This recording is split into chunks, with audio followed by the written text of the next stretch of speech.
नमस्कार, न्यूज 31 देख रहे हैं आप। मैं हूं आपके साथ गुंजन।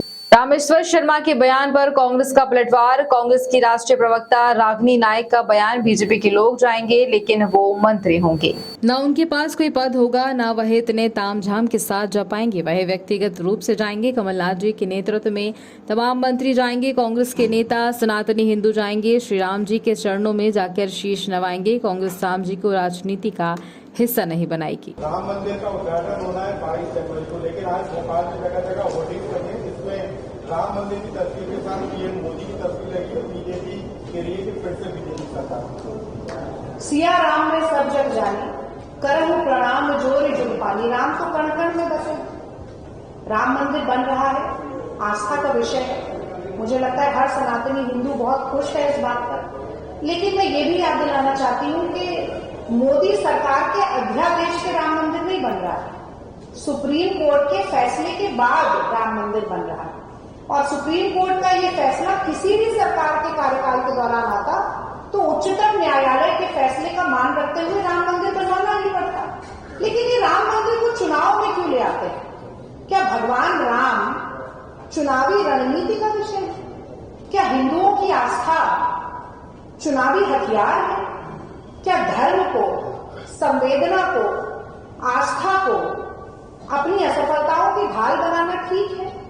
मैं तो कहती हूं कि बिल्कुल, अगर आप सच में प्रभु राम को इतना मानते हैं और राम मंदिर में आपकी इतनी आस्था है, तो मैं बार बार यही बात दोहराती हूं कि आप उस रामराज की परिकल्पना को समझिए मोदी जी, जो रामचरितमानस में लिखी है कि दैविक दैहिक भौतिक तापा, राम राज नहीं काहू ही व्यापा, सब नर करहि परस्पर प्रीति, चलहि स्वधर्म निरत श्रुति नीति।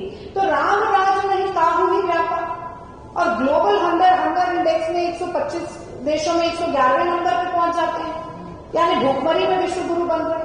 देश की 80 करोड़ जनता को आपने 5 किलो अनाज का मोहताज बना दिया, और आप रामराज की बात कर रहे हैं। सब नर करहि परस्पर प्रीति, हर व्यक्ति का दूसरे व्यक्ति से स्नेह हो। रघुपति राघव राजा राम, पतित पावन सीता राम, ईश्वर अल्लाह तेरो नाम। इसके ठीक विपरीत आप काम करते हैं। आप गांधी जी के चश्मे को अपनाते हैं, गांधी जी के नजरिए को नहीं अपनाते, और फिर आपको लगता है कि मध्य प्रदेश की जनता आपके इस पाखंड को देख नहीं पाएगी। ये बहुत ही धार्मिक और आस्थावान प्रदेश है, और ये जान चुका है कि आपके खाने और दिखाने के दांत बिल्कुल अलग है। आपने पूछा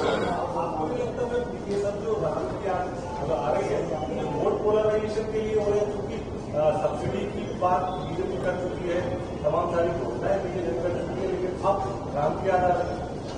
लेकिन मैं वही बात मैं फिर से कहूंगी, कांग्रेस पार्टी का घोषणा पत्र नहीं है, वचन पत्र है। हम जमीनी मुद्दों पर चुनाव लड़ना चाहते हैं, हम लड़ रहे हैं। इसीलिए 1 महीने पहले हमने अपना वचन पत्र रिलीज किया, और हर एक मुद्दे को हर रोज एक प्रेस वार्ता से उठा रहे हैं। वो चुनावी मुद्दों, जन कल्याण के मुद्दों से पूरे नैरेटिव को डिले करने की कोशिश करेंगे। उन्होंने हिमाचल में भी किया, मुंह की खाई। उन्होंने कर्नाटक में भी किया, मुंह की खाई। वो मध्य प्रदेश में, राजस्थान में, छत्तीसगढ़ में, मिजोरम में, तेलंगाना में भी कोशिश करेंगे, और वैसे ही मुंह की खाएंगे। इस बात की गारंटी मैं नहीं, जनता आपको देगी। हाँ बताइए। हाँ बिल्कुल अभियान है, और अभियान चल रहा है, और आप देखेंगे कि हमारे जितने सब घर परिवार के लोग हैं, जो थोड़े से कुछ नाराज भी हो सकते हैं, थोड़े से कुछ दुखी भी हो सकते हैं, वो सब अंततः जैसे ही नामांकन और विड्रॉल की आखिरी तिथि आएगी, उसके बाद एक संगठित रूप से खड़े होकर भारतीय जनता पार्टी को नाको चने चबाने का काम करेंगे।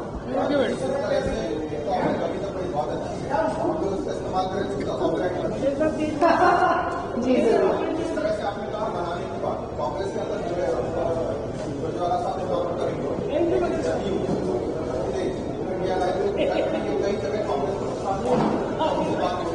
देखिए, कल रणदीप सिंह सुरजेवाला जी ने, जो मध्य प्रदेश के प्रभारी हैं, बड़ी सावधानी से इस प्रश्न का उत्तर दिया। उन्होंने कहा कि देखिए, गांधी नेहरू की एक समावेशी विचारधारा कांग्रेस पार्टी की विचारधारा है, जो कि विकासशील प्रगतिशील मुद्दों की बात करती है, जो कि एक सर्वधर्म संभाव की बात करती है, और इस परिपाटी में खरे उतरने वाला हर व्यक्ति, हर दल हमारे साथ है।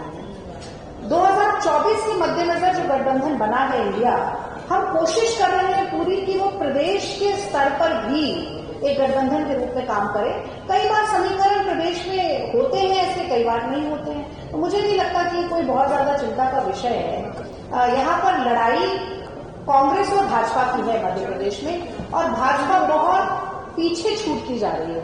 जैसे जैसे चुनाव की तारीख नजर आ रही है, नजदीक आ रही है, भाजपा के पैरों तले जमीन खिसकती जा रही है। तो आप ये मानिए कि अंततः जब संख्या बल देखा जाएगा तो विधानसभा के कोने में चुपचाप कुछ भाजपा के विधायक बैठे हुए पाए जाएंगे।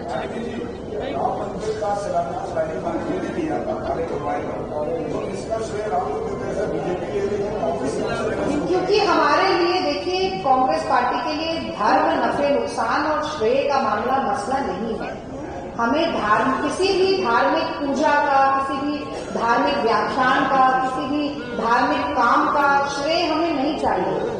गांधी जी कहते थे धर्म निजी आस्था का मामला है, और उसी बात को मैं आज फिर दोहराती हूँ, ये धर्म को सियासी दंगल के बीच में घसीट कर मैला करने का काम अगर कोई करता है तो वो भारतीय जनता पार्टी।